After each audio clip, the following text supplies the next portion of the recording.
म्हणजे काय की तुम्ही सगळ्यांनी आता सावध राहायची वेळ आलेली. इंडोनेशियातला विकास किती जणांनी बघितलाय, पाहिलाय? मला पण माहिती नाहीये. कृष्णा पाहिलेच करे बाबा, संतोष नाही. त्याच्यामुळे इंडोनेशियातला विकास कसा याची काय माहिती नाहीये. मग ते काय करणार की येऊन येऊन येऊन येऊन डोकं खाणार की बघा तुम्हाला काय आम्ही अमुक देऊ, तुम्हाला तमुक देऊ. आता मग तुम्ही सगळे माझ्या सोबत आलेला आहात, माझ्या म्हणजे शिवसेनेच्या. शिवसेना तुमच्या सोबत आहे आणि तुम्हीच शिवसेना आहात. मग तुमच्यासाठी म्हणून सगळेजण आम्ही मैदानात उतरलोय आणि कालांतराने बघू की ज्यांच्यासाठी उतरलोय तेच गायब. तर असं होऊ देऊ नका. मी आज मुद्दामून तुम्हाला हेच सांगण्यासाठी आलो की लढायचं. हा, आणि एक गोष्ट आता जरा त्यावेळेला शिवसेना प्रमुख जे बोलले होते त्याचा अर्थ आता वेगळे जण काही जण वेगळा लावू शकतात. अन्यायावरती तुटून पडा. आपण म्हणून आता आम्ही तुटूनच पडतो, तसं नाही. मी तर म्हणेन अन्याय तोडून टाका. अन्याय तोडून टाका. अन्याय सहन करायचंच नाही. कृष्णा काय, अरविंद काय, संतोष, सचिन काय, सगळेच, अशोक भाऊ आहेत तिकडे, संतोष आहेत.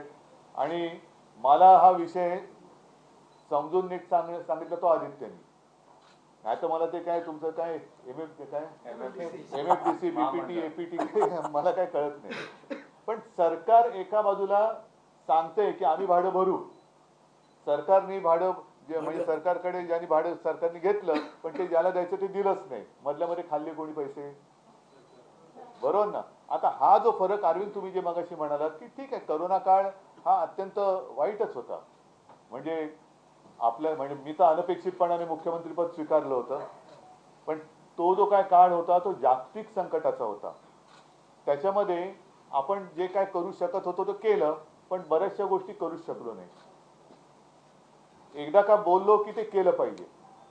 आणि जर का आपलं सरकार आलं असतं तर आज तुमच्यावरती लढण्याची वेळच आली नसती. अजिबात येऊ दिली नसती.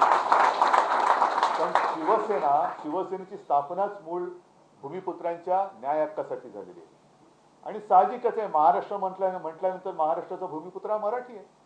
मग त्याच्यामध्ये कोळी असेल, म्हणजे हे पूर्वीचे जे काय म्हणाले भंडारी, पाठारे प्रभू, सगळेच ही सगळी आता लोक आपण आपापल्या परंपरा आतापर्यंत नाही म्हटलं तरी तसेच सांभाळतो. आता पुढच्या आठवड्यामध्ये नारळी पौर्णिमा, मग हा तर कोळी लोकांचा मोठा सण. ह्या अशा काही गोष्टी परंपरागत ज्या आहेत त्या हळूहळू नाही म्हटलं तरी नाहीशा होत चाललेल्या आहेत. आणि तोच एक विषय किंवा तोच एक मुद्दा घेऊन सरकार जणू काही महाराष्ट्रातून मराठी संपवायला निघालेले.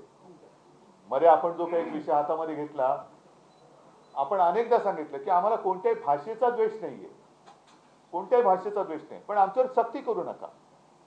आता जे काय भारतीय जनता पक्षाचं चाललेलं आहे, एक तर भारतीय जनता पक्षाचं काय चाललेलं आहे, जसं समर्थ रामदास म्हणाले होते की मराठा ते तुका मिळवावा, महाराष्ट्र धर्म वाढवावा, तसं आता भाजपवाले म्हणतात भ्रष्टाचारी ते तुका मिळवावा, भाजपा पक्ष वाढवावा. आता सहज गंमत सुचलं म्हणून सांगतोय की एका बापाने मुलाला विचारलं, तू काय करायचं काय, तुला काय ठरवलंय? तुला नाही मी शिकणार, मोठा होणार आणि भाजपात जाऊन देशकार्य करणार. तुला काय वेड्याच की काय? तुला जर का तसं पाहिजे असेल तर डायरेक्ट भाजपात नाही जायचं, आधी दुसऱ्या कुठल्या तरी पक्षात जा, काहीतरी गडबड घोटाळा घे कर, मग तुला तिकडे सन्मानाने बोलवतील आणि मंत्री करतील.